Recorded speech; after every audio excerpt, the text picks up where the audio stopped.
지금부터 2024 제2회 그린 빅뱅 서밋의 오후 세션을 시작하겠습니다. 오전에 그린 빅뱅 리더십 다이얼로그에서는 거시적인 관점에서의 V2X의 중요성과 또 도입을 위한 산업과 정책적인 노력에 대해서 이야기를 나눠봤다면, 이 오후에는 V2X라는 기술에 대해서 보다 구체적인 이야기를 나눠보고자 합니다. V2X 혁명을 열다 세션에서는 현재 진행되고 있는 연구를 비롯해서 인프라 구축을 포함한 상용화와 또 활성화에 대한 이야기 나눠보도록 하겠고요. V2X 미래를 이끌다 세션에서는 앞으로의 에너지와 AI 혁명이라는 흐름 속에서 V2X의 역할에 대한 논의가 이어지겠습니다. 이제 V2X 혁명을 열다 V2X 현 주소와 뉴 프론티어를 시작해 보도록 하겠습니다. 이번 세션은 토론 방식이 아니라 연사분들의 발표로 진행이 되겠는데요. 총 5개의 발표 중 첫 시작을 알려주실 주성관 고려대학교 교수님을 무대로 모시겠습니다. 여러분 따뜻한 박수로 맞아주시기 바랍니다.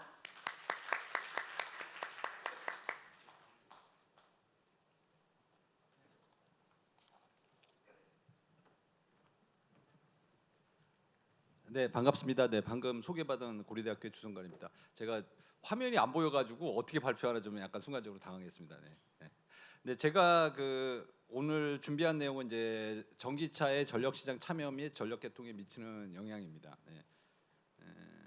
이제 발표 순서고요. 제 주제는 크게 보면 두 가지가 있습니다. 이제 전력 개통에 미치는 영향, 그 다음에 이제 전력시장 참여, 그거와 관련된 이제 비즈니스 모델, 어떻게 하면 수익을 밸류 스태킹해서 이제 다각화할 수 있느냐, 이제 그런 내용으로 좀 준비를 해봤고요. 전기차는 오전에도 계속해서 이야기가 됐지만 결국 시공간 이동형 전력 자원이어가지고, 그래서 이 전기차 자체가 전력 계통에 여러 가지 부담을 주기도 하지만 또 거꾸로 이 시공간 이동형 전력 자원이기 때문에 우리가 지금 현재 겪고 있는 전력 계통의 문제들을 해결할 수 있는 또 유용한 수단이기도 합니다. 그래서 전기차 관련된 이제 다양한 전력 계통 분야의 연구 내용이고요. 특히 오늘은 맨 마지막에 V2G 서비스 관련된 이제 그 내용으로 이제 초점을 맞춰서 저희가 지금 세션을 지금 하고 있는 걸로 알고 있고요. 자, 이제 이 그림에서도 나타났듯이 전기차가 이제 계통에 연결되면 전력 계통에 여러 가지 문제점을 일으킵니다. 제가 오전에도 말씀드렸듯이 그 문제는 킬로와트 아워보다는 킬로와트의 영향, 그다음에 문제점을 많이 일으킨다고 말씀드렸고, 결국 전력 시장에서의 그 비즈니스 모델도 킬로와트 아워보다는 킬로와트를 해결을 할 때 더 가치가 더 많이 나올 수가 있습니다. 왜냐하면 결국 그 비즈니스 모델의 가치는 문제하고 관련이 돼 있으니까요. 자, 그래서 첫 번째 이제 전기차가 보급됐을 때 전력 계통에 어떤 영향을 미치느냐. 이제 특히 이제 지금 현 수준에서 지금 저희가 생각하는 게 아니라 먼 미래에 전기차가 100만 대, 그다음에 200만 대, 300만 대, 400만 대 들어왔을 때 과연 우리 전력 계통이 이걸 수용할 수 있느냐. 이제 그런 것들을 검토해 봐야 되기 때문에 저희가 첫 번째로 해야 될 거는 전기차 보급 전망이고요. 그다음에 이제 자동차가 지금 운행 중에는 충전을 못 합니다. 물론 예전에 카이스트에서 온라인 전기차 그런 걸 연구하긴 했지만, 이제 기본적으로 우리 차량들은 이동 중에는 충전을 하지 못하기 때문에 교통량을 잘 알아야 됩니다. 얼마나 주행하는지. 또 주행 거리는 또 어떤 거하고 관련이 있냐면 배터리 소모 양하고도 관련이 있기 때문에 교통량 정보를 알아야 되고, 이런 것들과 과거 충전 패턴, 그런 것들을 같이 종합적으로 분석을 해서 전기차 충전 부하를 이제 전망할 수가 있는 거죠. 그리고 이것들을 우리가 일반 부하에 얹어가지고 총부하를 만들고, 이 총부하들을 이용해가지고 송전 쪽에서는 PSSE를 돌려가지고 송전 계통 해석을 할 수 있는 거고, 그 다음에 배전 쪽에서는 애플에서 만든 오픈 DSS라든지 그런 툴들을 이용해가지고 배전 계통 해석들을 해서 이제 여러 가지 문제점들을 찾아낼 수가 있습니다. 그래서 흔히 지금 우리가 갖고 있는 이 교통량 패턴입니다. 그리고 보통 우리가 출퇴근을 하는데 이제 보통 원웨이로 출근 시간이 45분이 됩니다. 이제 이런 것들이 정보가 다 추가적으로 이용이 돼가지고, 이제 과거에 제가 이제 스터디한 게 이제 여러 가지 충전 시나리오들을 검토를 해봤는데요. 가령 첫 번째 시나리오는 충전 인프라가 아직 구축이 안 돼가지고 대부분 퇴근 후 기가 후에 충전하는 시나리오가 있을 수 있을 거고요. 또 어느 정도 상업지구의 충전 인프라가 확산되면은 아마 출근해서도 오전에 일부 충전하고 또 퇴근하고 오후에 또 충전하는 시나리오가 있을 수가 있고요. 그다음에 우리가 오늘 또 오전에도 그 정동 이사장님께서 그 다이내믹 프라이싱 이야기를 하셨는데 요금제를 잘 설계를 해가지고 심야에 충전하게 만든다면 또 시나리오 3과 같이 그 가격 신호에 의해서 심야 충전을 하는 그런 시나리오가 있을 수가 있겠죠. 그리고 또 이런 거하고 상관없이 실제로 충전하는 실제 패턴 데이터들이 있을 겁니다. 그래서 저희 같은 경우는 예전에 그 아이다호 국립연구소에서 실증해서 계속해서 그 충전 데이터가 이제 구축된 것들이 있는데 그런 것들을 기반으로 이제 스터디를 좀 해봤었는데요. 이런 것들을 해보면 이제 오전에도 제가 말씀드렸듯이 결국 그 가격 신호를 주지 않으면 기가 후에 바로 충전한다든지 그렇게 되면 어떻게 됩니까? 그 결국 피크 부하를 더 증가하게 만들고 그럼으로써 아까 말씀드린 대로 발전소도 더 줘야 되고 그다음에 송배전망도 더 보강해야 되는 그런 현상이 나타난다는 거죠. 하지만 반면에 이제 시나리오 3인 심야 충전 시나리오에서는 이제 부하율도 개선되면서 여러 가지 이제 전력 계통의 문제들을 개선할 수 있기 때문에 오늘 오전에 저희가 논의한 다이내믹 프라이싱이 굉장히 중요하다는 걸 저희가 이 스터디를 통해서도 알 수가 있고요. 그리고 또 세세하게 좀 더 스터디를 해보면 특히 이제 전기차가 초기에 보급됐을 때는 특히 배전망에 영향을 많이 미치게 될 테니까 배전망에 대한 스터디를 하기 위해서는 이제 뭐 저희가 여러 가지 방법들이 있지만 좀 확률적인 모형들을 통해 가지고 전기차 충전 부하를 모델링하고 그걸 기반으로 이제 배전 계통에 스터디한 내용들입니다. 그래서 이제 전기차 충전 부하 확률 분포를 산정하는 절차고요.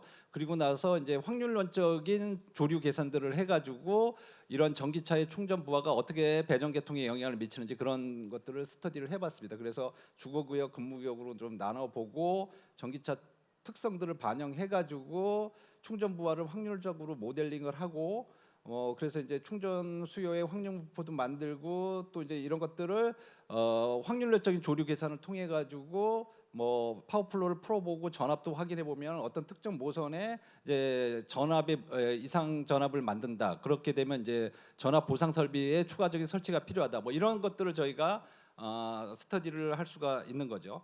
그래서 이제 이러한 문제점들을 해결하기 위해서는 저희가 전력 시장에 여러 가지 그 제도들을 만들 수가 있고 그 제도들의 기반으로 결국 사업자들은 이제 비즈니스 모델을 만들어서 이제 수익 구조를 이제 다각화할 수가 있습니다.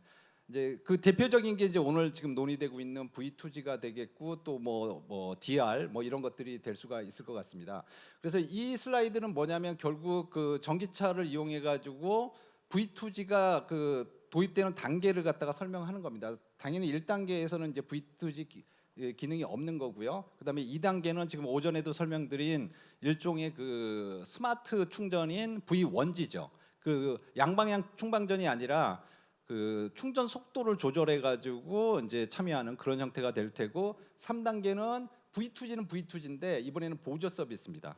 그리고 4단계가 에너지 시장입니다. 제가 그래서 아까부터 계속 말씀드린 게 에너지로 돈을 벌기는 굉장히 힘듭니다. 왜냐하면 그 배터리 비용 자체가 굉장히 비싸기 때문에 그래서 순간적으로 생기는 킬로와트의 문제를 해결하는 게 보조 서비스도 일종의 킬로와트거든요. 아까 피크 부하도 킬로와트지만 보조 서비스도 킬로와트 문제이기 때문에 이런 보조 서비스 시장에 참여가 먼저 있고 그 다음에 에너지는 결국 마지막입니다.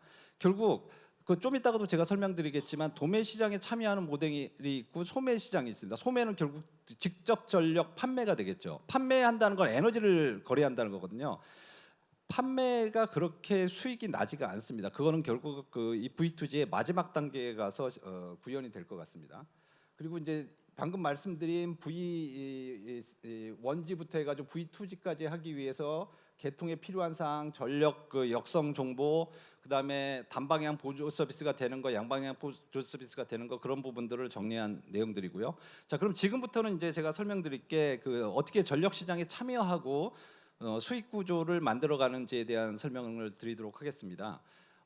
그래서 이제 V2G를 이용해 가지고 이제 수익을 내는 방법을 저는 이제 크게 전력 시장 연계 비즈니스 모델과 그다음에 전력망 연계 비즈니스 모델로 구분을 했습니다. 전력 시장 연계 비즈니스 모델은 또 그 안에서 쪼개서 도매 전력 시장에 참여하는 거, 그다음에 소매 전력 시장. 소매는 직접 전력을 판매하는 거죠. 이제 그 두 개로 나눠서 또 해볼 수가 있고요.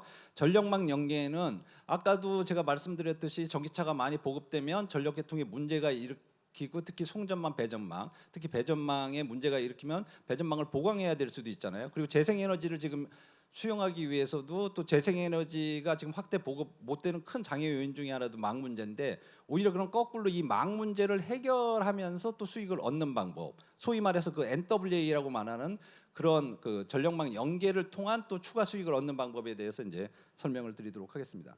네. 결국 지금 지금 전력거래소에서 시장 제도가 개편이 되고 있는데, 지금 현재는 저희가 하루전 시장만 있지만 이제 앞으로 실시간 시장이 만들어지죠. 그리고 보조 서비스 시장이 만들어지고 이런 것들이 제주에서 이제 실증 사업을 하고 있는데요. 근데 여기서 저는 더 중요한 게 또 한 가지 요소가 있다고 보는데, 뭐냐면 지금 현재 CBP 시장에서 앞으로 계획되고 있는 것들이 제한적 가격 입찰, 그다음에 전면적 가격 입찰, 거기다 더 나아가서 발전기만 입찰하는 게 아니라 수요 측까지 입찰하는 양방향 가격 입찰로 결국 마지막에는 가게 될 텐데요. 이게 지금 해외에서 하고 있는 거죠. 특히 미국 ISO에서 하고 있는 건데, 그럼 이러한 양방향 가격 입찰이 도입됐을 때 이 V2G의 역할은 무엇인가, 이제 그거에 대해서 좀 간략하게 말씀드리려고 합니다. 지금은 그 CBP 체계이기 때문에 발전기들만 입찰을 하죠. 수요 입찰은 없습니다. 수요는 전력거래소에서 수요 예측을 하게 돼 있죠.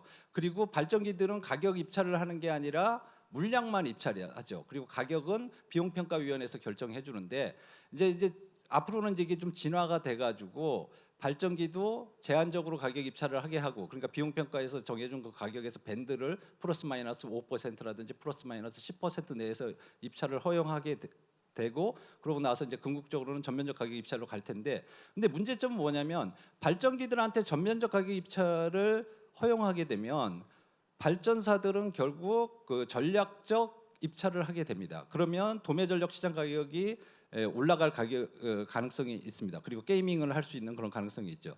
그렇기 때문에 전면적 가격 입찰을 도입하기 전에 우리가 반드시 도입해야 될 게 뭐냐면 바로 수요 측 입찰입니다. 왜냐하면 이 그림에서도 나와 있듯이 수요 측 입찰을 하게 되면 그 가격 변동성을 갖다가 완화시킬 수가 있습니다. 그래서 이제 그 발전사들의 그 시장 지배력을 완화하는 데 굉장히 도움이 되는 거죠. 근데 이제 문제는 뭐냐면, 자, 수요 입찰을 하게 되면 누가 입찰을 하게 됩니까? 우리나라 같은 경우는 한전이 이제 수요 입찰을 하게 되겠죠. 그래가지고 한전이 작년 초에 아마 전력시장처 내에 수요 입찰부라는 걸 만들었습니다. 이런 것들을 대비하기 위해서 만든 조직이죠. 하지만 한전은 수요 자원이 없습니다. 지금 국내에서 수요 자원은 누구만 갖고 있냐면 수요관리 사업자만 갖고 있습니다. 입찰을 하고 싶어도 입찰할 게 없는 거죠. 자, 그럴 때 이 V2G 같은 이러한 자원들이, 그러니까 한전이 이 V2G 자원을 활용한다면 수요 입찰할 때 활용을 할 수가 있겠죠. 그래서 이렇게 양방향 가격 입찰에서 수요 입찰의 한 자원으로서 V2G가 또 활용될 수가 있을 것 같습니다. 그리고 또 잘 아시는 그 소규모 전력 자원 중개 시장, 거기에도 참여할 수가 있게 됐죠. 근데 이제 EV가 참여는 할 수 있게끔 제도는 만들어져 있지만, 뭐 EV가 뭐 발전 사업을 받아야 된다든지 뭐 용량 산정의 이슈, 뭐 여러 가지 그런 장애 요인들이 있습니다. 이런 것들을 좀 잘 해결해야지 소규모 분산 자원 중개 시장에서도 그 EV가 적극적으로 참여할 수가 있을 것 같습니다. 그 아까는 이제 도매 전력 시장에 참여하는 걸 말씀드렸다면, 이제 직접 판매에 관련된 것들이 있습니다. 지금은 이제 판매 사업은 한전만 할 수가 있죠. 아니면 이제 지금 분특법 통과돼 가지고 특화 지역 내에서도 이제 분산 에너지 사업자가 할 수가 있는데, 또 하나 판매를 가능하게 하는 게 바로 저장 전기 판매 사업입니다. 그래서 EV도 일종의 배터리니까 저장 전기 판매 사업을 통해 가지고 이제 수익을 만들 수도 있을 거라고도 생각이 드는데, 문제는 아까도 말씀드렸듯이 킬로와트 아워로 돈을 벌기는 굉장히 힘든 구조입니다. 그리고 또 하나는 이제 그 재생에너지의 그 가능성 문제 때문에 초과 발전이 나면 그 여러 가지 뭐 문제점들이 있는데, 그 문제를 해결하기 위해서 제주의 그 전력거래소에서 플러스 DR을 도입했죠. 근데 이제 이 플러스 DR을 도입하면서 이제 여러 가지 그 어려움들이 있는데, 그 중에 하나가 이제 CBL을 산정하기가 어렵다라는 거죠. 그래서 이제 제가 하나 제안하는 건 뭐냐면, 지금 현재 그 거래소에서 운영하는 방식도 있지만 그 수요 관리 사업자들이 요금제를 통해 가지고 충전을 유도하는 그런 사례들입니다. 그래서 이제 여기는 이제 미국 에디슨사에서 DR 참여를 위한 충전 요금제들 이런 것들이 있습니다. 이런 것들을 요금제를 통해 가지고 이제 그 특정 시간에 그 충방전 속도를 제어하거나 아니면 멈추게 한다든지 뭐 그런 것들을 하는 충전 요금제를 잘 설계해 가지고 플러스 DR에 때 참여하는 그러한 방안도 있을 수가 있습니다. 그래서 실제로 보면은 전기차의 그 자원을 이용해 가지고 유연화한 사례들이 뭐 여러 가지가 있죠. 그래서 뭐 캘리포니아도 있고 텍사스도 있고 심지어 텍사스는 무료로 새벽에 충전을 하게 하는 그러한 사례들도 있습니다. 그리고 아마 오늘도 어느 누군가는 이 내용을 아마 발표하실 것 같은데 이제 대표적으로 이제 영국의 옥토퍼스의 그 파워 요금제, 영국 최초의 V2G 요금제 이런 요금제를 통해 가지고 이제 V2G 뭐 혹은 DR 그런 것들을 할 수가 있을 것 같습니다. 그다음에 또 하나 이제 가능한 것들은 이제 차익 거래죠. 차익 거래는 결국 싼 시간에 충전해서 이제 비싼 시간에 이제 방전을 하는 건데, 근데 생각보다 우리나라는 그 S&P 차익이 그렇게 많이 나지가 않습니다. 그래서 이제 지금 당장은 차익 거래를 통해서 수익을 만들기가 쉽지가 않을 것 같습니다. 그렇지만 지금은 아니지만 이제 지금 저희가 우리나라 전력 산업이 진화하는 방향이 차익 거래가 가능한 방향으로 갑니다. 이제 그럼 차익 거래가 가능한 방향으로 가려면 어떻게 해야 되냐? 결국은 재생에너지가 더 많이 보급돼야 됩니다. 결국 재생에너지가 많이 보급되면 재생에너지의 그 변동성 때문에 발전량이 왔다 갔다 할 테고, 거기에 플러스로 지금 우리나라는 유니폼 프라이싱입니다. 그래서 육지가 전국 단일 가격인데 지금 논의되고 있는 게 지역별 가격제가 지금 논의되고 있죠. 분사법에 따라 지역별 가격제가 논의되고 있고, 이게 더 나아가서 미국처럼 LMP가 된다면 각 모선마다 가격이 달라진다면 굉장히 그 S&P에, 그러니까 소위 말해서 미국에서는 LMP 그 가격 변동성과 그 재생에너지의 그 변동성이 결합되면 그 가격 차이가 굉장히 많이 벌어집니다. 그래서 실제로 미국에서는 LMP의 변동성이 그 미국 주식 하시는 분들은 아실 겁니다. 그 S&P 500의 그 ETF의 그 변동성보다 더 크답니다. 그래서 실제로 텍사스에는 지금 재생에너지가 많이 보급되고 LMP 제도를 하면서 가격 차이가 많이 나기 시작하면서 ESR, 소위 말하는 그 에너지 저장 장치들이 전력 시장에 참여해서 수익을 굉장히 많이 내고 있습니다. 이 자료는 보면 이제 대부분의 ESS들이 과거에는 22년 자료를 보면은 90%의 수익을 보조 서비스 시장에서 얻어가고, 그다음에 실시간 시장에서 한 10% 정도 가지고 갔었는데, 반면에 23년에는 그 실시간 시장에서 차익 거래를 통해서 걷어가는 수익이 16%로 증가하고 있다는 걸 알 수가 있습니다. 그래서 점점 더 앞으로 재생에너지가 보급됨에 따라 차익 거래를 통한 실시간 시장의 차익 거래를 통한 수익이 더 커질 수 있다는 거를 해외 사례를 통해서 알 수가 있고, 우리도 이제 이런 방향으로 가면 결국 그 V2G도 차익 거래를 통한 수익을 낼 수 있는 방안이 있을 수가 있을 것 같습니다.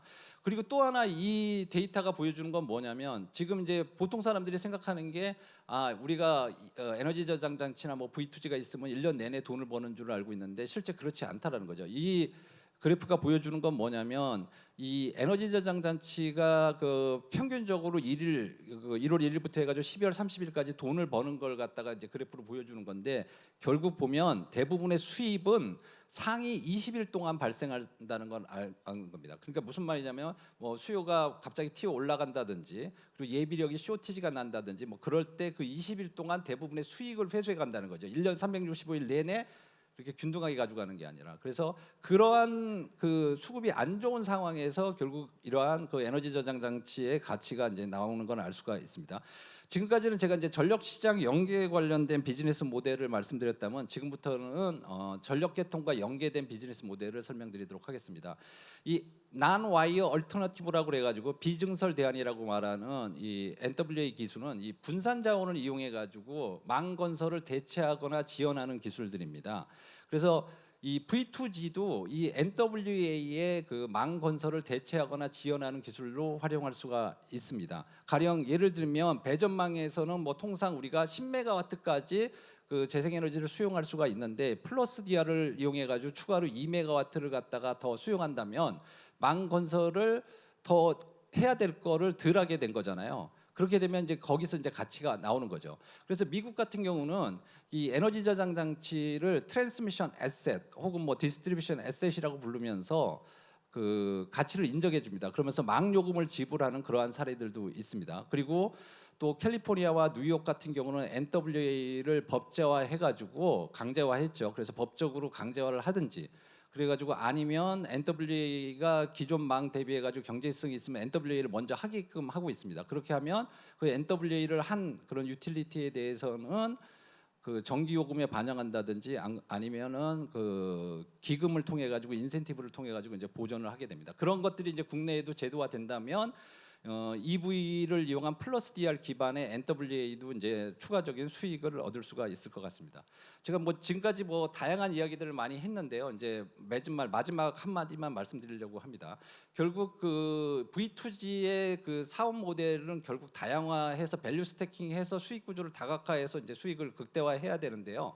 제가 이제 이 슬라이드는 제가 이제 ESS의 비즈니스 모델을 정리한 겁니다. 결국 궁극적으로는 그 EV의 비즈니스 모델은 ESS의 비즈니스 모델을 대체해야 될 것 같습니다. 네, 이상으로 발표를 마치도록 하겠습니다. 네, 감사합니다.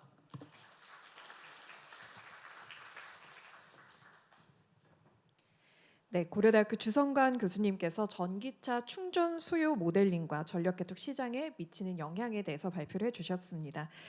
이어서는 현대건설 이세익 연구 총괄 책임님께서 오늘 자리를 해주셨는데요. 무대로 모시고 발표 청해 듣겠습니다. 큰 박수 부탁드립니다.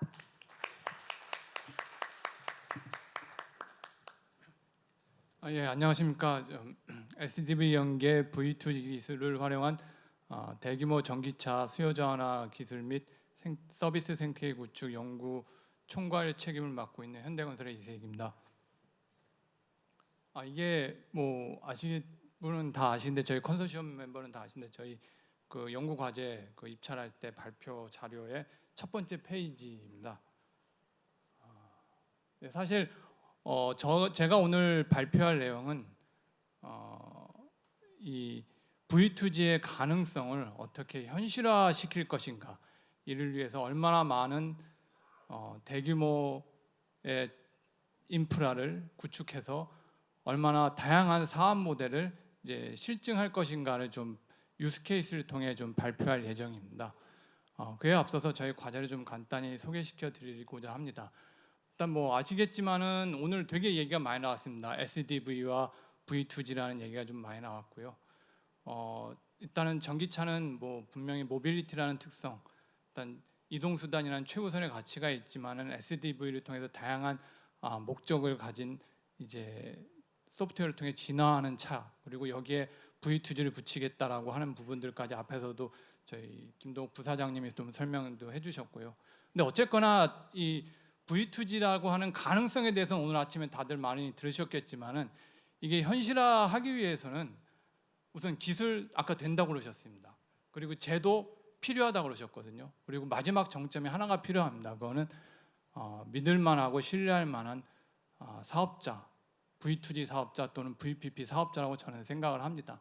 그래서 현대건설 이번 연구과제를 총괄하면서 제일 신경 쓴 거는 이런 가능성을 보여주는 V2G를 어떻게 현실화해가지고 실제 연구과제가 끝나면은 상용화할 수 있는가.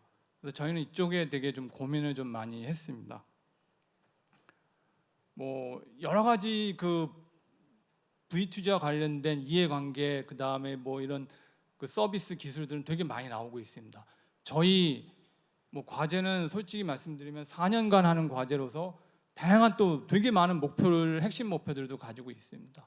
그리고 여기에 15개 업체들이 다 들어가 있습니다. 한번 보시면은 전력 시장하고 망 이제 관리자, 운영자라고 있습니다. 한전과 KPX 한국전력거래소가 있고요. VPP 사업자로서 현대건설과 동서발전이 들어와 있고요. 그리고 바로 이제 시장과 그다음 VPP, V2G 플랫폼을 연결하는 에너지 API 허브를 연결하는 60Hz가 들어와 있고, 그리고 저희가 실질적인 그 실증을 또한 수행하지만 이와 별개로 버추얼하게 또 시뮬레이션을 하게 되는 가천대가 들어와 있습니다. 그리고 V2G의 플랫폼을 구현하는 현대차와 그다음에 42 다시 들어와 있고요. 그리고 직접적으로 바로 전기차의 충전을 담당하게 되는 인프라를 구축하는 많은 우리 충전 사업자들, 소프트베리, 에버원, LG 플러스 볼트업, 그리고 제주 전기차 서비스 등이 들어와 있고, 그리고 국내 최대 그 공유차 업체인 소카까지 들어와 있습니다. 그리고 스마트 그리드 협회에서 표준화 업무를 하고 있고, 제니스 코리아에서 충전기를 이제 표준화된 충전기를 제작하는 등 이 한 개 과제에 이미 15개의 업체들이 들어와 있습니다. 15개 업체들이 이 모든 그 V2G에서 그 자기들이 자기 꿈을 실현하려고 든다면 사실 아시겠지만은 그 얼마나 많은 그 파이가 있어야겠습니까? 저희가 이제 믿을 만한 사업자, 제도 못지않게 믿을 만한 사업자의 중요성을 얘기하는 것들은 수많은 이해관계자들을 조직화하고 조율할 수 있는 역량 있는 사업자들이 필요하다라고 이제 말씀드릴 수 있어서 좀 이렇게 그 말씀을 드리는 거라고 할 수 있습니다. 그래서 저희가 이제 실제로 어쨌든 간에 그 V2G를 현실화하기 위해서는 어떻게 할 것인가를 좀 곰곰이 좀 생각을 해봤습니다. 그래서 한전의 도움을 받아가지고 저희 현대건설과 LG 플러스 볼트업이 좀 중심이 돼서 현재까지 7가지의 유스 케이스라는 것을 좀 발굴을 했습니다. 이거는 아직 초기 단계입니다. 앞으로도 계속 수정하고 업데이트할 거고, 그 7가지 유스 케이스가 뭐 10가지가 될 수도 있습니다. 그리고 7가지 유스 케이스를 보다 보면 다양한 이해관계자들이 들어있고, 그 이해관계자들 간에 아직도 협의는 계속 진행 중입니다. 아직 그 완전히 됐다고 볼 수는 없습니다. 그래서 먼저 저희가 7가지 그 유스 케이스를 준비를 했는데요. 보시면 아시겠지만은 단순히 V2G가 아니라 V1G 현 단계에서도 할 수 있는 케이스들도 포함이 되어 있고, 오늘 많이 들었던 플러스 DR 이슈도 들어 있습니다. 이 하나하나를 좀 간단히 설명을 드리겠습니다. 뭐 기술적인 부분들에 대해서는 좀 더 세밀해야 될 부분이 있기 때문에 저희가 주로 이걸 어떻게 구성을 했는지 좀 말씀을 드리겠습니다. 먼저 유스 케이스 같은 경우는 뭐 간단히 말하면 실증 시나리오, 실증 절차서라고 좀 보시면 될 것 같습니다. 이 하나에 실증을 위한 모든 그 프로세스들이 다 들어 있고, 어떻게 운영하겠다는 것이 핵심적으로 담겨져 있습니다. 우선 첫 번째가 이제 V1G 단계입니다. 저희는 V1G 단계 유스 케이스를 준비를 했고, 제가 그리고 V1G 단계 유스 케이스 첫 번째로는 플러스 DR하고 연계되는 걸 좀 준비를 했습니다. 플러스 DR은 이미 시장에서 진행 중입니다.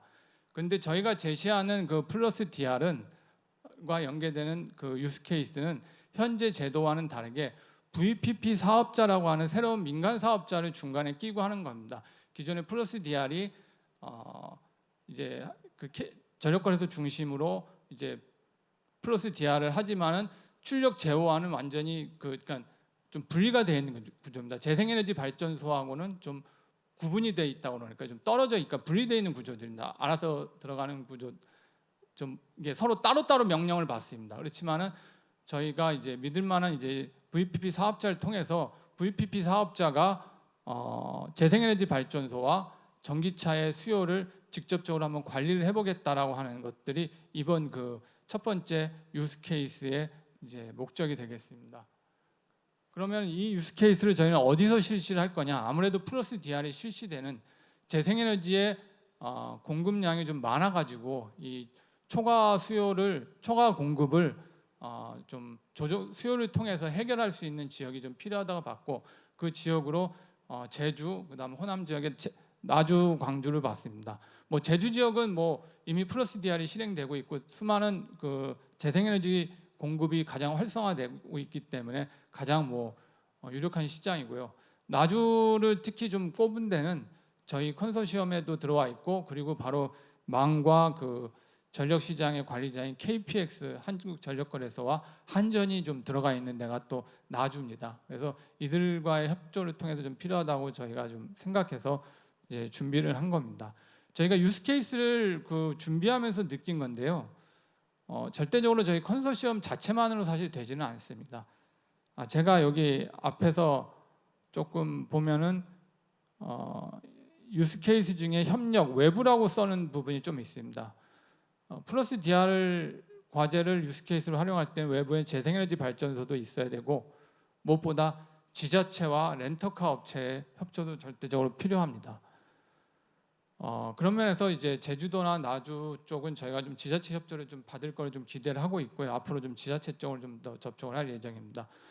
그 근본 이 첫 번째 유스 케이스의 전체 650대의 인프라 시설을 활용할 거고요. 전기차는 최소 350대. 여기 있는 숫자는 일단 최소 기준으로 좀 이해를 해 주십시오. 더 많이 섭외된다면 더 많이 좀 진행할 예정입니다. 그 다음에 이제 유스 케이스에서 저희가 뭐 이제 하겠지만은 좀 더 말씀을 드린다면 제주라든가 뭐 나주, 광주 일대에서 하기 위해서는 앞서 말씀드린 650대의 인프라와 350대 전기차 외에도 또 뭐 재생에너지 발전소와도 좀 해야 되고요. 이런 작업들을 현재 준비하고 있습니다. 그다음 두 번째로 저희가 준비한 유스 케이스는 지금 현재 현행법상에는 한 문장으로 들어가 있더라고요. 송전제약 PPA. 뭐 앞서 이제 그 소매 시장, 전기 소매 시장을 얘기했지만 전기가 소매 민간 판매가 되는 게 지금 두 개가 있는 걸로 알고 있습니다. 재생에너지의 직접 전력 거래와 이제 전기차 충전 서비스 같은 경우가 이제 있는데, 또 마찬가지로 송전제약이 하는 지역에서는 그 재생에너지 발전소와 수요, 그러니까 이 송전제약의 수요처와 PPA를 좀 맺을 수 있게끔 한 문장이 있는 걸 저희가 좀 확인을 했고요. 이걸 좀 더 구체화하려고 하는 것이 좀 목적이 있습니다. 좀 앞서 그 플러스 DR과 다르게 송전제약 PPA 같은 경우는 저희가 그 전기차 사용자들의 좀 풀이 좀 틀리다. 플러스 DR 같은 경우는 일반 전기차 충전기 또는 주차장 또는 공공에 있는 무작위의 전기차를 대상으로 한다면은 송전제약 PPA는 좀 실체 있는 그 전기차에 한다 해서 이 경우는 소카와 운수회사와 같이 대규모 차를 운영하는 회사들이 결국은 이 수요처가 되지 않을까 생각을 하고 있습니다. 그리고 여기에는 아무래도 송전제약 PPA를 하기 위해서는 그래서 여기 운수회사라고 하는 전기버스, 특히 전기버스의 이해관계자가 들어가고, 그 다음에 한국전력거래소에서는 실시간 시장팀 쪽이 아마 이쪽에 해당되지 않을까 생각합니다. 마찬가지 유사한 개념입니다. 결국은 재생에너지 발전소가 송전제약에 걸릴 때 송전제약되는 그 재생에너지 발전소와 그 전기차 수요 업체 간에 직접 PPA 하듯이 출력 제어 PPA를 체결하는 거고, 이를 단순히 중개를 하는 게 아니라 모니터링하고 관리해주는 VPP 사업자가 들어가는 구도로서 저희는 실증을 할 예정입니다. 전체적으로 지금 소카는 현 단계에서 최소 50대 규모로 좀 보고 있고요. 그 다음에 소카는 50대 규모다 보니까 송전제약 PPA에서 소카 쪽을 저희는 태양광하고 연계를 하려고 합니다.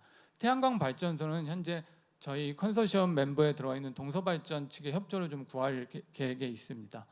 그래서 50대 규모 정도고, 뭐 충전기 50대 규모 아시겠지만 7kW 해봤자 이게 그렇게 큰 규모는 아닙니다. 그렇지만 태양광은 소규모 1메가와트 정도급 안팎의 이제 소규모 그 발전소들이 있기 때문에 이를 실증을 할 예정인 거고요.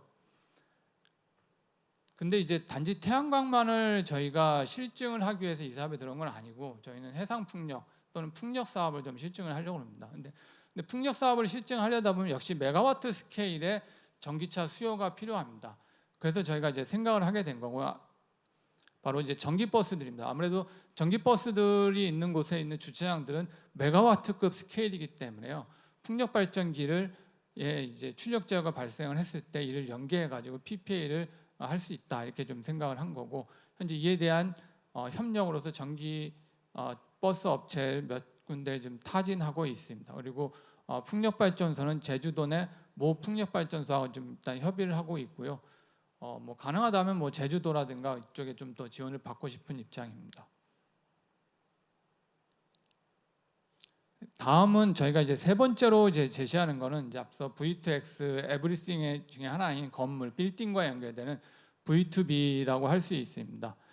이제 V2B에서 제가 좀 뭐 아시겠지만 국내 대부분의 이제 사무용 건물 또는 상업용 건물은 대형 이제 주차장을 가지고 있고, 그 대형 주차장에 이제 있는 그 주차된 전기차를 활용해 가지고 건물의 피크 부하만 절감을 하더라도 그 건물은 소위 말하는 이제 기본 요금이 상당한 절감을 올 수 있고요.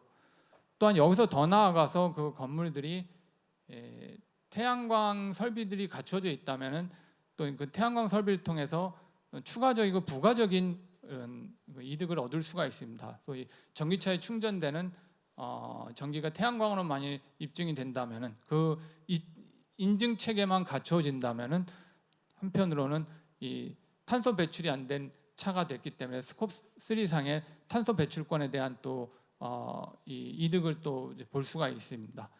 그리고 제가 여기서 좀 더 그 이해관계자에서 좀 특이하게 산단하고 지자체를 좀 선정을 했습니다. 사실 V2B에서 어떻게 보면 저희가 생각했을 때 가장 크게 이득을 볼 수 있는 것은 수많은 산단이라고 좀 생각을 합니다. 산단에는 많은 기업들이 이미 지붕형 태양광을 설치를 했습니다. 그것이 온사이트 PPA든 또는 자가 발전이든 리스든 많은 기업들이 지붕형 태양광을 설치했기 때문에 직접적으로 바로 태양광 발전소, 그 다음에 건물, 그 다음에 전기차가 연결되어 실증을 할 수가 있고요. 더구나 이제 주말이라든가 또는 그 피크 이 온사이트 PPA든 지붕형 태양광을 하더라도 잉여 전력이 남을 때는 또 거꾸로 그걸 가지고 뭐 개통에 보내기보다도 이 전기차에 오히려 저장을 통해서 좀 득을 볼 수도 있고요. 특히 온사이트 PPA를 하는 경우는 이걸 개통으로 못 보냅니다. 그런 경우는 확실하게 이 잉여 전력들을 거꾸로 이 전기차에 저장할 수 있다라는 좀 생각을 해서 좀 이 케이스 3로서 V2B를 좀 준비를 했고요. 여기에는 현재 위치는 좀 어디로 생각을 하냐 하면은 앞서 두 군데가 제주도 그리고 또는 나주와 같이 재생에너지가 많은 곳이었다면은 케이스 3H는 바로 도심지 또는 산단이 많이 있는 저는 이제 경기도, 인천, 그 다음에 서울을 대상으로 해서 좀 준비를 할 생각입니다. 전체 전기차 충전 인프라 약 225대 이상을 계획하고 있고 전기차 차량은 100에서 150대를 지금 목표로 해서 준비를 하고 있습니다. 여기에 들어가는 이제 아마 그 참여하는 인력들은 개인 소비자들도 있을 수 있고 또는 지자체 공공기관이 있을 수 있고 특히나 산단일 경우는 기업체 보유 또는 기업체들의 많은 참여를 좀 유도할 생각에 있습니다. 다음은 도시명 VPP입니다. 이거는 저희가 좀 아직까지는 좀 상상의 나래를 펼쳐서 좀 만든 케이스라고 좀 볼 수 있습니다. 앞서 V2B 형태는 소위 말하는 BTM 방식입니다. 그러니까 미터기가 개통 쪽이 아니라 바로 안쪽에 물리는 BTM 방식이라면은 도시명 VPP는 BTM과 FTM을 통한 거래고요. 여기는 충방전 차액 거래가 핵심이 됩니다. 특히 그 주성관 교수님이 이제 좀 지적해 주신 용량을 제어하는 부분들이 아마 이 도시명 VPP에서는 또 다른 그 또 다른 그 부가적인 요소가 아닐까 저희가 생각을 하고 있습니다. 도시명 VPP를 생각하게 된 배경에는 분산에너지 특별법도 있지만은 그 지역별로 또는 단지별로 이 서울이라든가 경기도와 같은 데는 틀림없이 그 전력 부하 패턴이 틀리다라고 하는 점을 저희가 하나의 그 가설로 수립해서 진행하는 겁니다. 예를 들면 서울 지역을 저희가 5개 권역으로 나눕니다.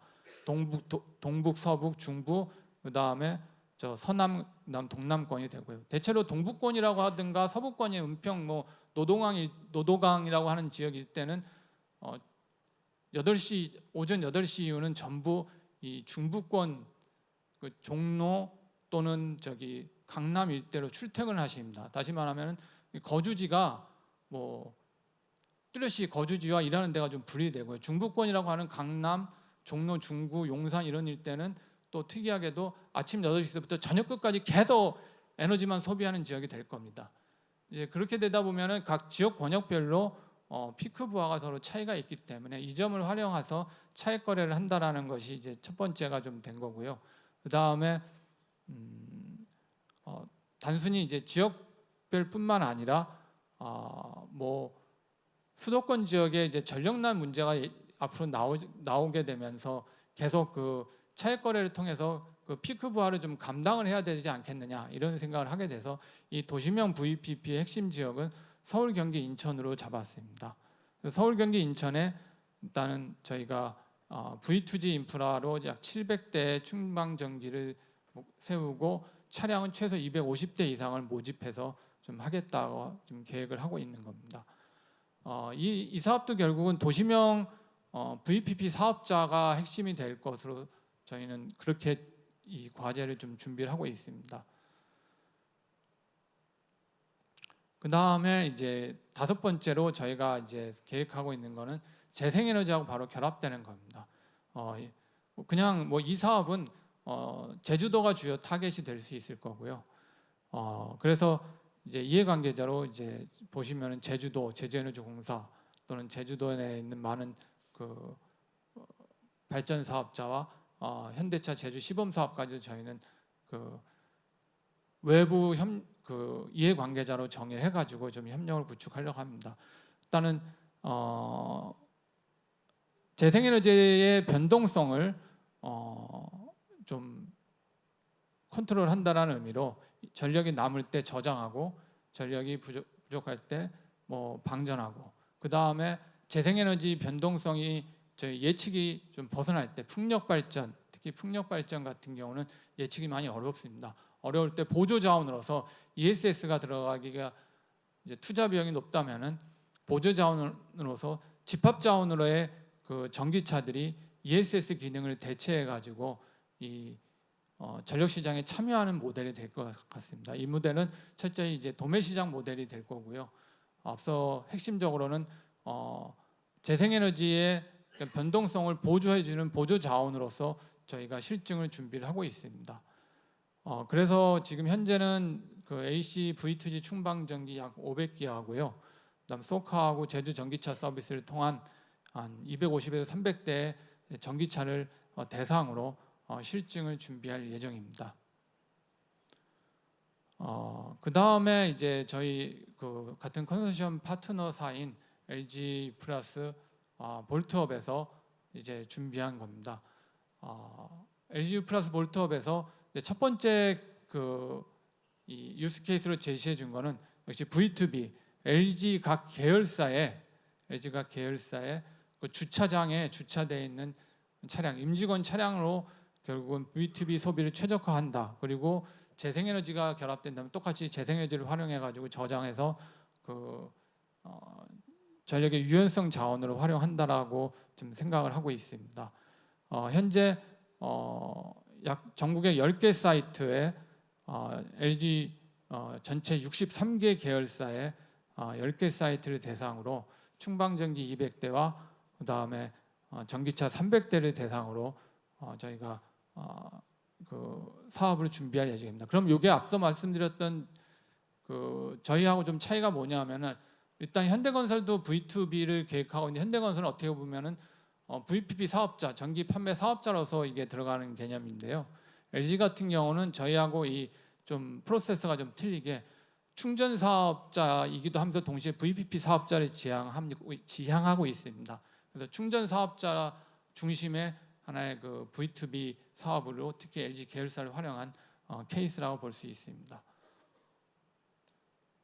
그 다음에 이제 그 제시한 모델은 환승 주차장을 활용한 V2B, V2G 사업입니다.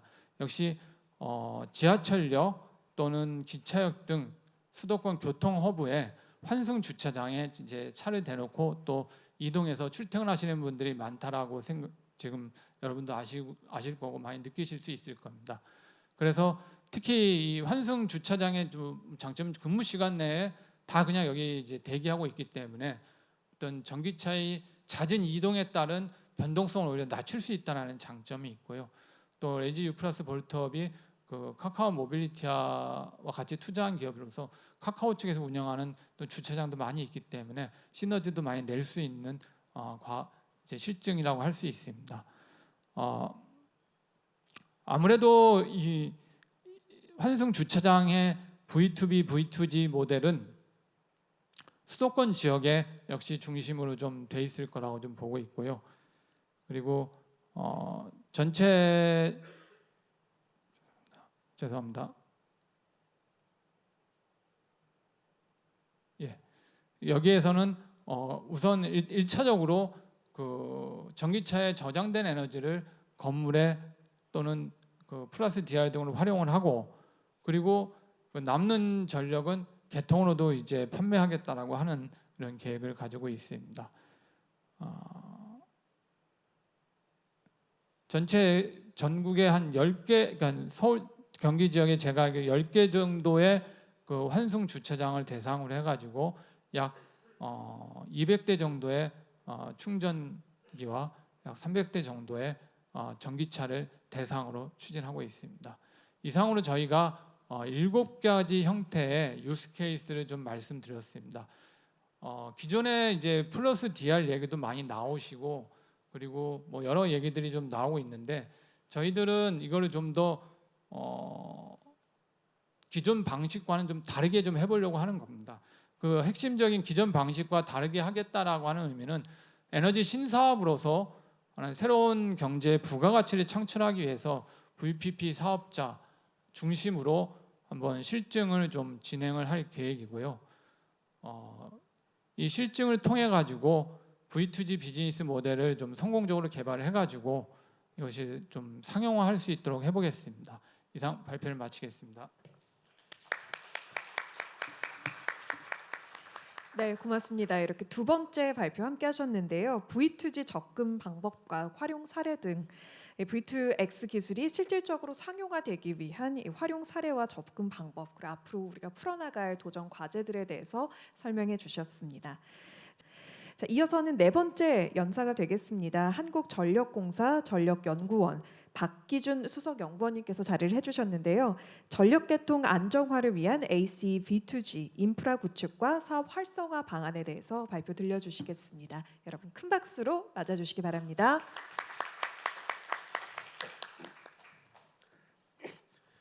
네, 한국전력공사에서 지금 그 SDV 연계 V2G 과제의 선행 연구를 담당했던 수석연구원 박기준입니다.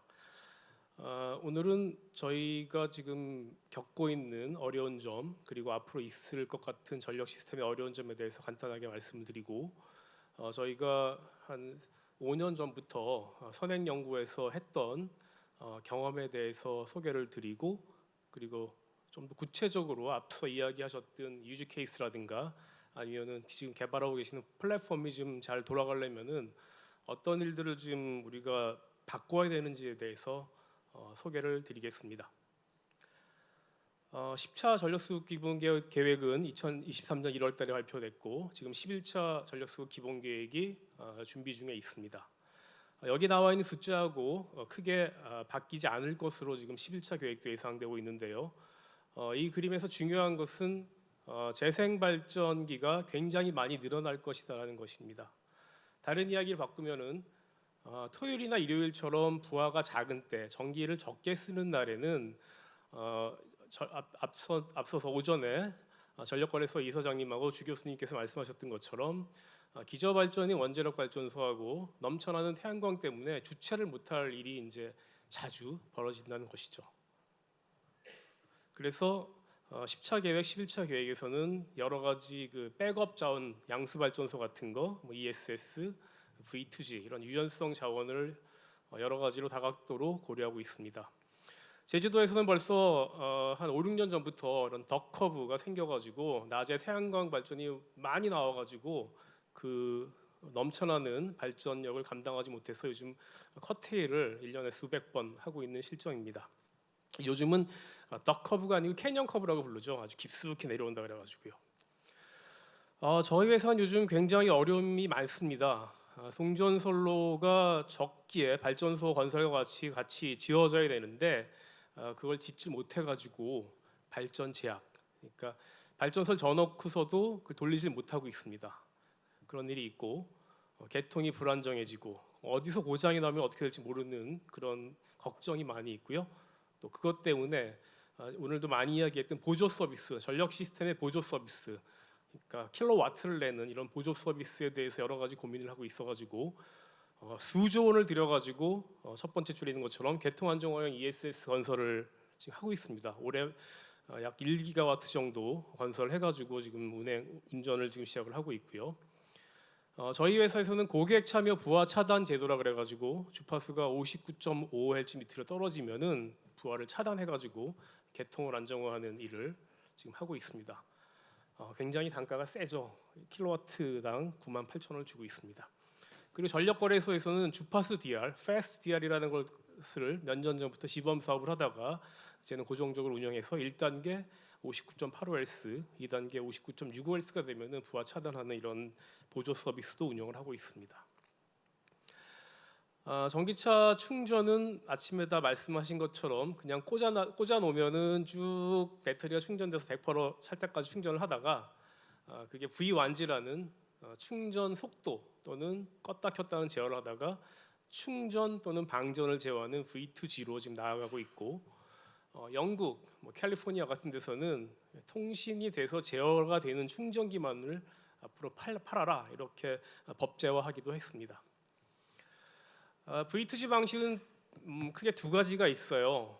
AC로 하는 게 있고 DC로 하는 게 있는데 며칠 전에 나온 기사를 보니까 닛산 자동차도 2026년부터 판매되는 차량에는 AC 방식의 OBC, 바이디렉셔널 OBC를 탑재를 해가지고서 저렴한 비용에 V2G를 쓸 수 있게 해주겠다는 기사도 있었습니다.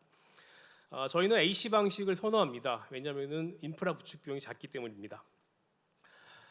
보시는 차트는 AC 방식하고 DC 방식하고 비교한 건데, DC 방식은 전력 변환을 갖다가 바깥에서 있는 이 전력 변환 장치에서 하기 때문에 가격이 좀 비싸요. 근데 AC 방식은 차 안에 있는 온보드 차저에서 양방향으로 AC/DC 변환을 해가지고 가격이 쌉니다.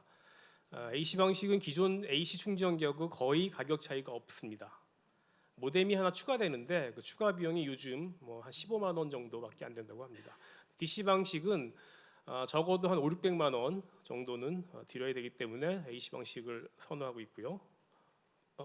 네, 그럼 이런 그 DC 이런 AC 충방전이 되는 충방전 인프라가 있으면은 이렇게 제주도에서 낮에 가운데 태양광이 쭉 올라와가지고 풍력 발전기가 파란 색깔인데 그 파란 색깔이 싹 사라졌죠. 저희가 커테일한 겁니다.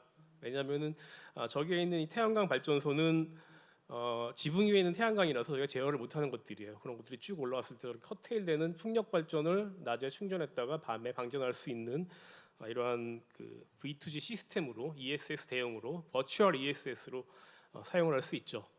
근데 이런 그 ESS는 지금 우리가 쓸 수 있는 게 양수 발전소, 배터리 ESS, V2G가 있는데요.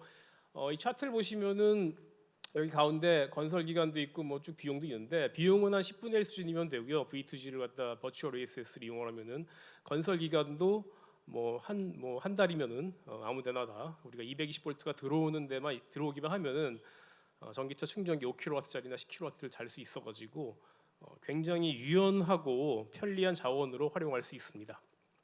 자, 이런 걸 위해 가지고 저희 그 한전전력연구원에서는 현대자동차하고 같이 협력해가지고 지난 2018년부터 V2G를 위한 그 선행 연구를 했었고요. 2020년에 현대자동차에서 그 바이디렉셔널 온보드 차저를 개발하셔가지고 2021년도에 현대차 아이오닉 5에 적용을 해주셔가지고 저희가 당시에 충전 7kW, 방전 5kW가 되는 그런 V2G 시스템을 만들어가지고 실제 차량을 수십 대를 갖다가 저희 연구원에 달아놓고 충방전 제어 실험을 했습니다. 여기 보이는 이 차트가 충전했을 때부터 방전했을 때 저 차량 6대, 5대에서 나오는 것을 한꺼번에 기록한 것인데 충전해서 방전으로 바뀔 때까지 대략 한 10초 이내에 바뀌는 것을 저희가 확인을 했고요. 아주 언제든지 자 이렇게 동작하는 것을 확인했습니다. 그래서 15분 단위 시간대별 그 요금을 적용을 해가지고 출차 시간 또는 고객이 목표 충전량에 대해서 값싼 시간에 충전할 수도 있고 저희가 원하는 자원을 셀렉트해가지고서 부하 이전도 할 수 있는 이러저러한 테스트를 해가지고 그렇게 저희가 검증한 시스템을 2021년 10월부터 전국에 아이오닉 5를 구입하신 고객님들을 모집을 해가지고 실제 상황에서 그냥 일반 그 고객을 대상으로 저희가 실험을 했습니다. 여기 있는 사진들이 저희가 전국에 설치한 그 충전기들의 모습이고요. 충전기 100개, EV 200대 규모로 일반 개인 51분, 그다음에 SK 렌터카에 12대, 저희 한전 업무용으로 12개, 그리고 참여 기간하고 저희 테스트베드에서 이 25대를 설치를 해가지고 실제로 1년 이상 실제 상황에서 여러분들이 그냥 일상생활에서 충전을 하시면서 저희가 전혀 사전 예고도 없이 충전 제어도 해보고 방전 제어도 해보고 하는 실험을 했었습니다. 이게 그 기록이고요. 이게 2023년 1월 1일부터 23년 8월 31일까지 충전하고 방전 제어를 했던 그 데이터를 그날 모은 겁니다. 그래서 예를 들어 2023년 5월 26일 날 전체 충전 전력이 80kW였는데 그때 제어를 해가지고 30kW를 방전으로 바꿨고 63kW를 충전 제한을 했던 그런 기록을 보여주는 것이고요. 저희가 해보니까 한 200~300회 정도 시험을 했는데 고객님들이 잘 모르게 잘 제어도 되었고 그 다음에 원하는 충전을 달성할 수 있는 그런 실험을 할 수 있었습니다. 그리고 여기 있는 이 그림은 저희가 실제 그 아이오닉 5에 들어가 있는 그 배터리 팩, 그 배터리 모듈을 가지고 한국자동차연구원과 같이 실제 충방전 사이클을 수천에 돌려가면서 V2G에 사용했을 때 그냥 저 위에 있는 회색 그림은 V0G라고 그래가지고 덤차죠. 그냥 꽂으면 충전을 되게 했을 때 컨트롤이죠. 그리고 V1G는 충전 제어를 했을 때 잠깐 멈췄다가 충전을 했을 때, 그리고 빨간 거는 충방전 제어를 했을 때 일주일에 한 2번 정도, 한 1시간 정도 방전에 사용했을 때를 비교한 충방전 테스트 결과입니다. 그래서 전체 한 30만 킬로미터 이상, 35만 킬로미터 주행했을 정도 수준까지 충방전을 해봤는데요. 그냥 충전기를 이용했을 때하고 V2G 충전기를 사용해서 일주일에 한 2번 정도 방전을 했을 때하고 차이가 대략 2%포인트 이내 정도로 저희가 결과를 얻었습니다. 그래서 제 차나 아니면 저희 동료 직원의 차도 요즘도 일주일에 한 번 정도 충방전 제어를 실험을 하고 있습니다. 또 저희 회사에서 운영하고 있는 업무용 차량, 본사에 있는 업무용 차량 열제도 요즘 계속 충전에 활용을 하고 있습니다. 이렇게 저희가 한 2년 정도 실증을 하면서 여러 가지 어려움이 있었습니다. 시스템 설계를 할 때는 이 글로벌 표준이 변하고 있어가지고 무빙 타겟이었고, 또 시스템 검증을 할 때는 이 엔드 투 엔드 사용자의 앱부터 저희가 최상단의 운영자가 명령을 내리는 사람들까지의 그 엔드 투 엔드 검증을 하는 것이 굉장히 어려운 점이 있었고요. 게다가 이게 코로나 기간 중에 저희가 이 일을 했어가지고 아이오닉 5가 현대차에서 출시가 잘 됐는데 초창기에 구입하시고 싶으신 분들 많았는데 잘 수급도 안 됐던 그런 어려운 점도 있었고요. 특히 이 실제 일반인 고객 대상으로 이 실험을 하다 보니까 저희가 참여자를 모집하는데 대단한 어려움이 있었습니다. 몇 가지 조건을 만족했어야 됐었어요. 첫 번째는 저희가 필요한 차량 2021년 8월 이후에 생산된 아이오닉 5를 가지고 계셨어야 됐고, 자기 전용 충전기를 설치할 수 있는 여건이 되신 분이어야 됐고, 그 다음에 또 저희가 제시한 요건이 있었습니다. 적어도 하루에 6시간 이상은 충전기에 꽂아 놓을 수 있으셔야 됩니다라고 이런 요건을 제시했는데요. 그런 분들을 찾고 또 실제 현장 실사를 해가지고 여건을 확인하는데 어려운 점이 많이 있었습니다. 그리고 아직까지 V2G를 어떻게 이걸 갖다가 비즈니스화해야 되겠다, 돈을 벌어야 되겠다라는 이런 그 사업 모델이 여전히 지금도 불확실했지만 5년 전에는 더더욱 불확실했었습니다. 그저 있는 것이 국민 대열에 쓰면 된다, 또는 중간에 생긴 소규모 전력 중개 시장에서 쓰면 어떻겠느냐, 이런 이야기가 있었는데 구체적으로 실제로 들어가려고 해보면 여러 가지 제약이나 아니면은 마련되지 않은 그런 여건들이 있었습니다. 그래서 지금 새로운 그 프로젝트를 1,500대 규모로 시작을 했는데 앞으로는 이런 그 앞에서 저희가 겪었던 이런 시행착오들을 좀 적게 겪고 빨리빨리 잘 좀 더 나은 그런 그 시스템이 개발이 되어가지고 저도 새로 나온 차량을 바꿔가지고 매일 여기에 사용을 할 수 있었으면 좋겠습니다. 특히 사업 모델인데요. 사업 모델하고 참여자 모집인데 뒤쪽에서 조금 더 말씀을 드리겠습니다. 네, 지금부터는 그럼 구체적으로 이걸 어떻게 실현하면 좋을지에 대해서 저의 생각을 좀 말씀을 드리겠습니다. 최근 리포트인데 미국 이야기예요. 2022년도에 이런저런 여러 가지 그 지역에서 차량을 어떻게 사용하고 있는지 보니까 어쨌든 중요한 거는 다 비슷하게 95% 여기 밑에 있는 숫자가 minutes per day 하루 시간인데요. 파란 색깔이 차량을 쓰는 시간이고요. 노란 색깔이 이제 서 있는 시간입니다. 이렇게 서 있는 차들을 잘 이용하면은 굉장히 강력한 Virtual ESS 자원으로 쓸 수 있다는 것을 이야기하고 싶어가지고 이걸 가져왔습니다. 근데 우리나라도 마찬가지입니다. 대부분 여러분들 그 출퇴근할 때 사용하는 차량은 낮에 직장에 서 있거나 밤에는 집에 서 있습니다. 그럼 그분들이 우리가 제공하는 이 서비스에 참여를 하셔야 되겠죠. 근데 여기서 주목하셔야 될 것은 밑줄 친 겁니다. 전국 그 전기차 운전자 대상으로 2021년도에 1,000명, 2022년도에 2,000명을 대상으로 저희가 V2G 서비스는 이러이저러한 것이고 여러분들한테 이러한 걸 제공해 드릴 수 있고 어쩌고 저쩌고 설명을 한참 드린 다음에 그럼 참여하시겠습니까? 라고 물었는데 이렇게 답하셨어요. 여건이 되면 참여하겠다가 50%가 넘었습니다. 여건이 되면이 과연 무슨 뜻일까요? 돈이 좀 많으면 또는 나한테 불편함이 없으면 뭐 이런 겁니다.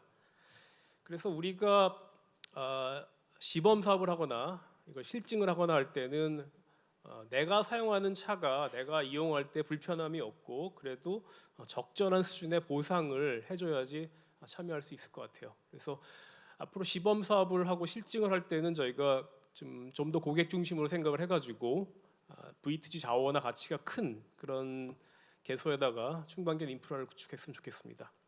첫 번째는 거주지하고 직장입니다.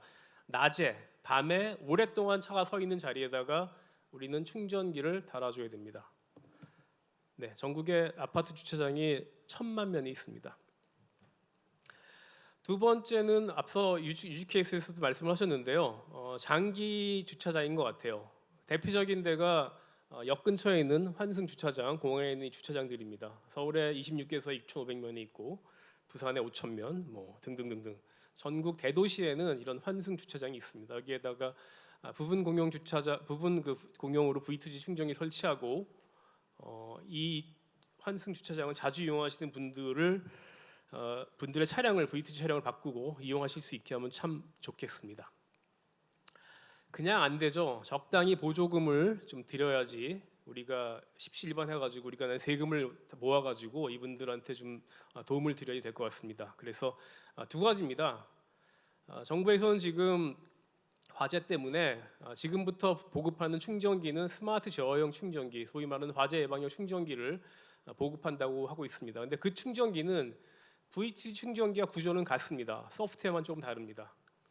그래서 그런 그 충전기들이 보급될 때 약간의 보조금을 좀 드리고 그리고 지금까지는 V2L이라는 기능에 대해서 보조금을 주고 있었습니다. 그걸 V2G 기능에 대한 보조금으로 대체한다면은 조금 더 V2G 시스템이 확산되는데 도움이 될 것 같습니다.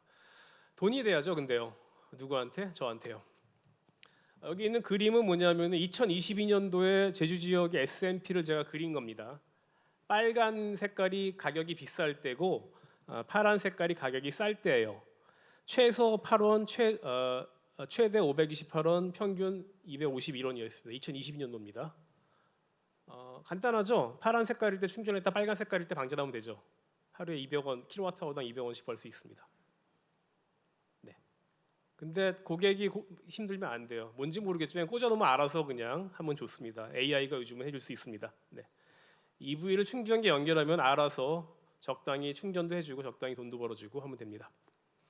그래서 영국의 옥토퍼스 에너지에서는 배전 회사인데요, DSO인데요, V2G 프로그램을 갖다 만들어 가지고 실제 고객들은 충전 비용을 최소화하고 그다음에 전력 사업자는 전력 구입비 그 수요 입찰을 하거든요. 거기 똑같이요. 전력 구입비를 최적화한다든가 아니면 직접 부하제를 해가지고 개통 안정화나 수급 해소에 기여를 하는 이런 그 프로그램을 지금 운영하고 있는데 이 걸림돌이 뭐냐면 여기도 V2G 되는 차가 별로 많지가 않고 또 AC V2G가 돼야지 가격이 싸거든요.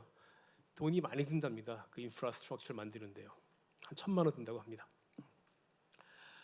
그다음에 이제 그 조금 구체적인 이야기인데요.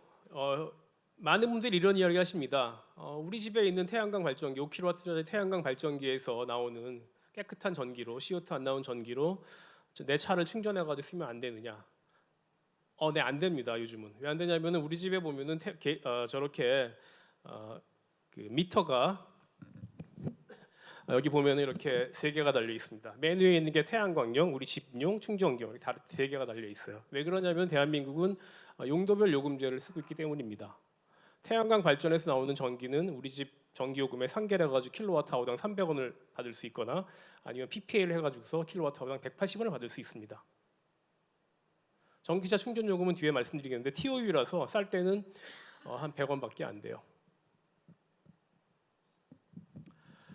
네, 용도별 요금제나 TOU 요금제를 지금 쓰고 있습니다. 대한민국은요. 근데 앞에서 전력거래소 이사장님도 말씀하셨고 주 교수님도 말씀하셨는데요. 시장의 가격, 실제 그 전력 비용이죠. 가격하고 공급 비용이 또 있습니다. 송전솔로 만들어야 되고 지역마다 좀 다르고요. 이런 공급 비용을 반영한 요금 제도가 이제 필요한 시기가 되었습니다. 그림을 잠깐 말씀드릴게요. 왼쪽에 있는 그림은 전기차 충전 요금의 TOU 요금을 24시간으로 그린 겁니다. 빨간 거는 여름, 파란 색깔은 겨울, 녹색은 봄이나 가을입니다. 오른쪽에 있는 그림은 우리 집의 전기 요금입니다. 사용량 1000kW까지 그린 건데요. 네. 쭉 올라가죠. 여러분들은 한 300kW, 여름에는 한 300, 그다음에 기타 계절에는 200kWh 정도 쓰시면은 최소 하실 수 있습니다. 결국은 이런 그 전기차 충전 요금이 지금 TOU로 되어 있는데 이것을 결국은 이 그림처럼 지금은 요거는 제주도입니다. 제주도의 사례인데 제주도의 전기차 충전 요금 TOU 요금제고요. 왼쪽에 있는 거는 오른쪽에 있는 거는 2022년 어느 봄날에 S&P를 가져온 것입니다. 이 실제 그 S&P가 연계가 되고 공급 비용이 반영이 되고 해야지 태양광이 많이 나오는 낮에는 요금이 쌀 것이고 그 다음에 수요가 많아지는 저녁 시간에는 요금이 비싸져 가지고 그때 나오는 차액도 생겨가지고 거기에서 내가 충방전을 조금 하면서 약간의 요금을 보상받을 수 있고 그 다음에 그 외에 필요한 보조 서비스에 내 차를 이용을 해가지고 그 전력 시스템을 안정화할 수 있기 때문에 이 V2G 시스템이 좀 더 잘 돌아갈 것으로 생각이 됩니다. V2G 자원은 가장 규모가 크고 유효한 수단이 될 것입니다. 400만 대가 되면 엄청난 양이 될 것이거든요. 그리고 이 V2G를 이용한 버추얼 ESS는 가장 구축 기간이 짧고 비용이 적게 드는 그러한 차원입니다. 다만 내 차를 이용을 해야 되죠. 하지만 나는 전기차 충전 요금을 적게 낼 수가 있는 기회가 있습니다. 그래서 여러분 여기 계신 모든 분들이 다 다음에 구입하시는 차는 V2G가 되는 전기차로 바꿔주셨으면 좋겠고요. 그 다음에 이런 프로그램이 생기고 시범 사업이 생기면은 모두들 다 참여해 주셨으면 좋겠습니다. 여기 계신 R&D를 하고 제도를 만들어 가시는 분들은 이 기술의 상용화하고 확대 보급을 위해 가지고 제도 개선을 위한 건의도 하고 유연성 확보를 위한 예측 기술, 제어 기술 이런 것들을 잘 개발을 하겠습니다. 감사합니다.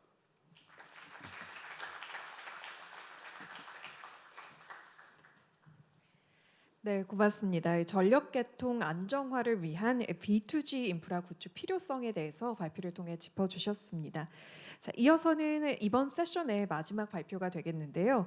V2X 생태계와 EV 플랫폼의 역할이란 주제로 소프트베리 이재호 부대표님께서 발표에 수고해 주시겠습니다. 큰 박수로 맞아주시기 바랍니다. 네, 안녕하십니까. 소프트베리의 부대표를 맡고 있는 이재호라고 합니다. 소프트베리는 아마 전기차 사용자들이라면 모두 알고 계시겠지만 EV 인프라라는 전기차 충전 플랫폼 애플리케이션을 개발하고 운영하고 있는 우리나라 대표적인 전기차 충전 플랫폼 회사입니다.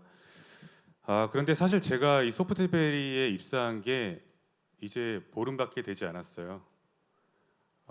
보름밖에 되지 않은 사람을 이렇게 중요한 자리에 발표하라고 보낸 저희 대표님이 참 원망스러운데요. 저는 이전에는 현대자동차와 현대경제연구원에서 일했고 또 카카오 모빌리티에서 여러 가지 신사업들을 진행했었습니다. 그러다가 SK에너지에서 EV 충전 사업을 포함한 여러 가지 모빌리티 사업을 총괄했었습니다. 그러다 2주 전에 이제 소프트베리에 조인을 했습니다. 그래서 오늘 제가 드리는 말씀은 회사의 공식적인 입장과는 무관한 저의 개인적인 생각임을 미리 말씀을 드리고 시작하겠습니다. 제가 SK에너지에 있었기 때문에 이 주유소 그림을 한번 가져왔습니다. 100년 전에 헨리 포드가 내연기관 자동차의 대량 생산에 성공하면서 미국 전역에 이런 모습의 주유소들이 엄청나게 많이 등장했습니다. 100년 전의 주유소기는 하지만 오늘날의 주유소와 구조적으로 크게 다르지 않습니다. 저 뒤에 있는 자동차의 모양만 많이 다를 뿐이죠. 이 주유소라는 공간은 내연기관 자동차가 대중화되면서 자동차에 에너지를 공급한다라는 그 미션을 가지고 태어났습니다. 그런데 이 미션을 달성하는 과정에서 생각하지 않았던 다양한 새로운 산업 생태계들이 생겨났습니다. 이 주유소 네트워크뿐만 아니라 정유 산업 그리고 자원 개발 산업. 여러분들 이제 중학교 화학 시간 때 배우셨겠지만 정유 공장에서 증류탑, 이 증류탑에서 원유를 보글보글 끓이는 과정에서 맨 위에 천연가스부터 시작해서 휘발유 등유 같은 것들이 나오고 또 도로 포장에 사용되는 아스팔트, 석유화학 제품의 원료가 되는 나프타 등 다양한 그런 원료 물질들이 만들어져서 새로운 생태계를 만들어냈습니다. 즉 원래의 목적인 자동차에 에너지를 공급한다라는 그 미션을 뛰어넘은 다양한 새로운 산업 생태계가 만들어진 거죠. 저는 오늘 주제인 VTX도 비슷한 맥락에서 이해할 수 있다고 생각합니다. 전기차와 배터리라는 주제에서 시작했지만 충분히 새로운 먹거리, 어마어마한 미래의 성장 동력으로 발전할 수 있는 그런 가능성이 분명히 있다라고 생각합니다. 그렇게 한 100년 정도 한결같은 모습으로 우리 곁에 있던 주유소라는 공간이 이제는 전기차의 시대가 되면서 조금씩 변신하고 있습니다. 이 사진은 SK에너지에서 저희 동료들이 재작년에 2022년에 오픈한 에너지 슈퍼스테이션입니다. 이 주유소는 이제 일반적인 주유 기능 외에 전기를 생산하고 또 공급한다라는 추가적인 기능을 가지고 있습니다. 그림에 보시면은 이 주유소 옥상에는 300kW급 연료전지가 설치되어 있고 또 주유소의 캐노피 부분에는 한 20kW급 태양광 발전 설비가 설치되어 있습니다. 이런 발전 설비들을 통해서 이제 전기를 생산하는 것이죠. 그리고 주유소 안쪽 저 깊숙한 곳에 보면은 전기차 유저들이 와서 자신의 차를 충전할 수 있는 급속 충전기 2기가 설치되어 있습니다. 지금은 이제 전력 계통이 분리되어 있어서 생산한 전기를 바로 공급할 수는 없게 되어 있지만 장기적으로는 주유소에서 생산한 전기를 전기차 운전자들에게 직접 보급한다라는 계획을 가지고 있습니다. 그리고 남는 전기가 있으면 계통에 연결해서 주변의 가정이나 상업시설에 보급하겠다 이런 계획도 있고요. 즉 주유소가 일종의 도심 속 분산 발전원으로 기능할 수 있는 거죠. 어떻게 보면은 되게 작은 변신이라고 할 수 있지만 저는 이런 작은 변화들이 모이고 쌓이면 전력 산업의 구조도 지금과는 완전히 다른 모습으로 재편되지 않을까 그렇게 생각하고 있습니다. 그리고 한편 이제 이 공급자와 수요자를 연결하는 에너지 모빌리티 플랫폼들도 생겨나서 운영이 되고 있습니다. 플랫폼이라는 단어는 사실 굉장히 다양한 의미로 사용되고 있지만 전 여기서 이제 경제학의 교과서에서 말하는 플랫폼, 즉 수요자와 공급자를 중간에서 매개하는 중간 매개자 이런 의미로 플랫폼이라는 단어를 사용하겠습니다. 여기서는 이제 가솔린이나 디젤, LPG의 공급자인 뭐 주유소나 LPG 충전소를 수요자인 내연기관 자동차의 운전자들과 중간에 연결시켜주는 그런 다양한 온라인 플랫폼들이 지금 있습니다. 이런 플랫폼들은 수요자, 운전자가 원하는 정보들, 뭐 주유소나 LPG 충전소의 위치라든가, 특히 이제 경로상, 내가 가는 경로상의 위치라든가, 에너지의 가격, 기름값이 얼마인가, 이런 정보들을 제공해주고 있고요. 경우에 따라서는 애플리케이션에 미리 등록된 결제 수단으로 자동 결제까지 해줍니다. 그리고 멤버십이나 뭐 포인트 시스템과도 당연히 연동이 되어 있고요. 그 그림 안쪽에 보시면 오피넷 같은 서비스도 있고 정유사가 직접 운영하는 플랫폼들도 있습니다. 참고로 이 그림에 이제 머핀이라고 빨간색으로 써 있는데 이 머핀이라는 플랫폼을 제가 SK에너지에 있을 때 저와 저희 동료들이 개발하고 운영했었습니다. 그런데 이 내연기관차가 아니라 전기차 시대에 들어서면 플랫폼의 중요성이 저는 더욱더 중요해진다고 생각합니다.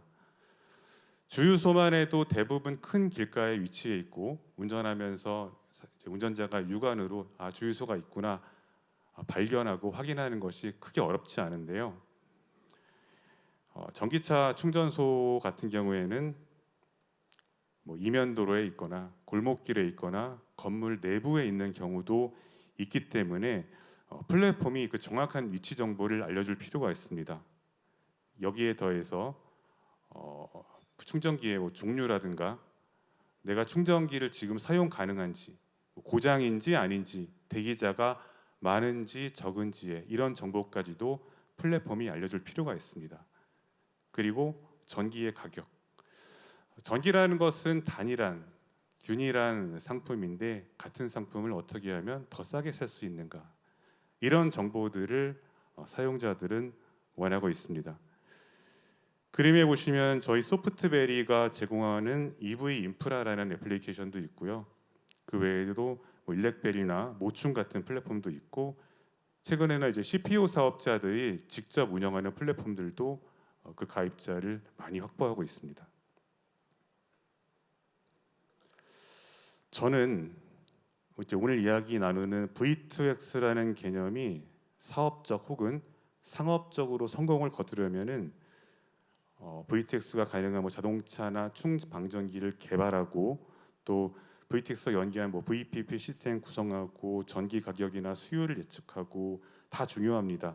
그런데 이 다양한 이해관계를 가진 수많은 전기의 공급자와 수요자를 연결하고 또 자산과 정보를 공유하며 VTX가 상업적으로 동작할 수 있는 서비스 모델을 구현하고 이를 지속적으로 운영할 수 있는, 그래서 전기라는 상품을 거래하는 데 있어서 보이지 않는 손 역할을 할 수 있는 플랫폼의 역할이 굉장히 중요하다고 생각합니다. 지금 그림에 보시면 왼쪽에 계시는 분은 애덤 스미스, 보이지 않는 손의 주인공 애덤 스미스이고요. 오른쪽에 계신 분은 이제 노벨 경제학상까지 받으셨던 플랫폼 경제를 연구하시는 장 티롤 교수님입니다. 저는 플랫폼에 참여한 다양한 이해관계자들이 이익을 얻어가고, 다시 말해서 그들에게 플랫폼에 참여할 유인을 제공하고 그 과정에서 결국은 시장 파이 전체를 키울 수 있는 방향으로 우리 VTX 서비스가 발전하기를 기대합니다. 그 중요성을 다 아시기 때문에 앞에서도 많은 분들이 사업 모델, 서비스 모델에 대해서 많은 시간과 노력을 할애하셨고 계신데 아마 바로 쉽게 정답이 나올 것 같지는 않아요. 하지만 다양한 시도를 하는 그 가운데에서 저는 분명히 해답을 찾을 수 있을 것이라고 기대를 합니다. 그리고 이러한 사업 모델 기반의 플랫폼은 이 역할은 완전히 새로운 플랫폼이 등장해서 그 역할을 할 수도 물론 있겠지만 저는 이미 앞으로 전기의 수요자이자 동시에 공급자가 될 수많은 전기차 운전자들을 확보하고 있는 저희 소프트베리의 EV 인프라 같은 그런 전기차 충전 플랫폼들이 기능을 확대해서 앞으로의 생태계에서 중요한 역할을 할 수 있지 않을까, 그렇게 기대하고 있습니다.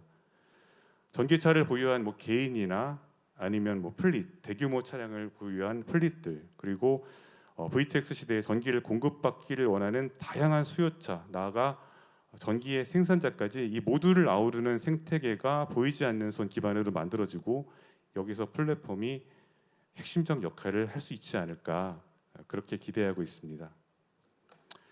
예, 마지막으로 저는 VTX 기술의 성공적인 개발과 확산이 에너지 효율을 제고하고 또 재생에너지 활용을 극대화하며 전력막 안정성을 강화해서 궁극적으로는 우리 사회 모두가 원하고 있는 기후변화 대응과 성공적인 에너지 전환에 기여할 수 있을 것이라고 생각합니다. 저희 소프트베리와 EV 인프라도 작지만 이 새로운 생태계에서 적극적으로 저희의 역할을 하도록 하겠습니다. 감사합니다.